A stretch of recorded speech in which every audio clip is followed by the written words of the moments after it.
వచ్చిన తర్వాత మధ్యాకాశానికి వచ్చిన తర్వాత కడబోర మ్రోగగానే మనకంటే ముందుగా మృతులైన వారందరూ కూడా లెగుస్తారని ఉంది బైబిల్ గ్రంథంలో. అంటే ఇప్పుడు ఈ సమాధుల్లో ఎవరెవరైతే సమాధి చేయబడ్డారో వీళ్ళందరూ కూడా ఆ దేవుని యొక్క రాకడ సమయంలో వాళ్ళ ఆత్మలన్నీ కూడా క్రీస్తు చేతి నుంచి మళ్ళీ సమాధులకి పంపించబడతాయి. మధ్యాకాశంకి వచ్చాను ఆగిపోయిన తర్వాత ఆత్మలన్నీ కూడా ఈ సమాధుల్లోకి రావడం జరుగుతుంది.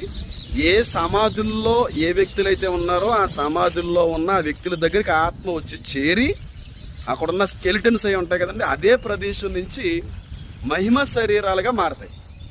మహిమ శరీరాలుగా మారిన తర్వాత వీళ్ళందరూ కూడా ఫస్ట్ ఎత్తబడతారు. తర్వాత బ్రతికున్న మనం వీళ్ళ అనంతరం ఎత్తబడి ఇద్దరం కలిసి క్రీస్తుని ఎదుర్కొంటామని చెప్పి